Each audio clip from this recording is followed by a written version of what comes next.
You're listening to a podcast by the Perennial Leader Project.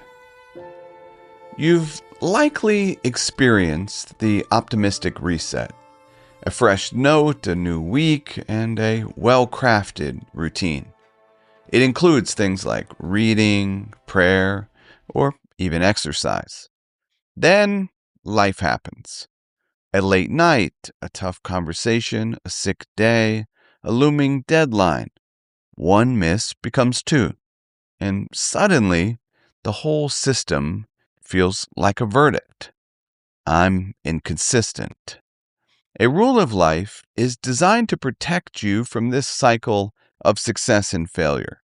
Think of it less as, quote, rules and more as a trellis, a simple framework of practices and boundaries that supports what you most want to grow. It's not an ideal schedule for an ideal self. It's a pattern sturdy enough for your real life, especially the messy weeks.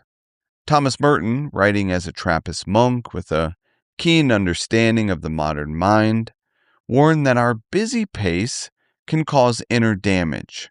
Quote, "The rush and pressure of modern life can feel like it's innate violence." Close quote. Similarly, Saint Benedict, whose 6th century rule shaped generations of monastic communities, offers a counterweight: moderation, stability, and a life built on return. Part 1. Start by lowering the inner pressure. Most rules fail because they are secretly performance plans. They're based on the idea that you will be disciplined all day, every day, calm, motivated, unbothered, and well-rested. But when stress hits, the plan doesn't bend, it breaks. And because it was tied to your identity, you feel like you've broken. Merton's warning helps you name what's really happening. When your life becomes a constant scramble, too many commitments, too many inputs, too many urgent things, your nervous system lives on alert. Even good practices get carried out with clenched teeth. That's not formation, it's pressure. A sustainable rule of life begins with a surprising step: subtraction. Not subtraction as deprivation, subtraction as mercy. Before you add a single habit, ask, what is currently making my life feel frantic from the inside? Where am I overcommitted, overavailable, or overconnected? What, quote, small habit, late night scrolling, constant news, always on messaging, quietly spikes my inner pressure? If your rule doesn't reduce inner pressure, it will eventually become another pressure. Merton's point isn't, quote, slow down to be aesthetic. It's slow down to become inhabitable again. Part 2. Build a trellis, not a spreadsheet. A good, quote, rule of life is almost always simpler than you think. Complexity feels serious, but it usually collapses under ordinary disruption. The goal isn't a flawless routine, it's a few anchors, fixed points that hold the week upright. This is where the trellis metaphor earns its keep. A trellis doesn't force growth through sheer effort. It provides shape and support so growth can happen steadily. So think in anchors, not in massive lists. For most people, 3 are plenty. A morning anchor that orients you: silence, prayer, reading a page. A midday anchor that recollects you: a brief pause, a reset, a short walk.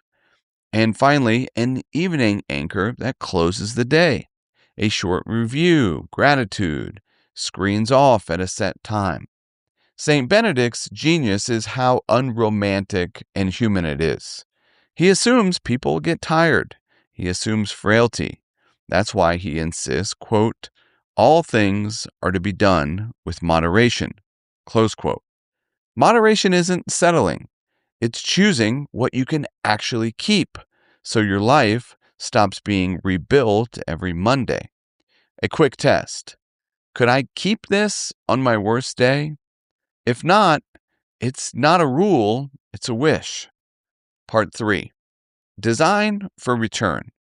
Many people quit not because they lack discipline, but because their, quote, rule has no theology of return.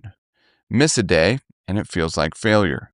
Miss 2, and shame arrives. Miss 3, and you abandon the whole structure. St. Benedict begins somewhere wiser than self-control. He begins with attention and receptivity. Quote, listen carefully. Attend with the ear of your heart. Close quote. That line matters because it frames the entire project as a posture, not a performance. Your rule of life is meant to be re-entered. It's meant to guide you back. So build one small, quote, return mechanism into the week, something that prevents drift from becoming collapse. A weekly review, 10 minutes, same time, same place, works because it turns shame into information. You don't grade yourself. You simply notice. What gave me life this week? What reliably scattered or drained me? What one adjustment would make next week more faithful? This is how a rule becomes livable. It stops being a brittle standard and becomes a gentle structure, firm enough to shape you, flexible enough to hold you. And in Merton's terms, it becomes the opposite of inner violence. It becomes a form of inner peace. Here are 3 reflection questions you might sit with.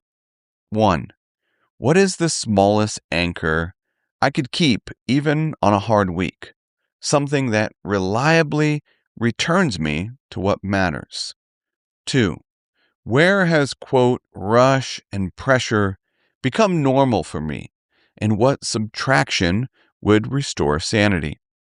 And finally, 3, if I listened, quote, with the ear of my heart, what would I change in my actual week? Not in theory. It's important to remember that a rule of life you'll actually keep is not a makeover.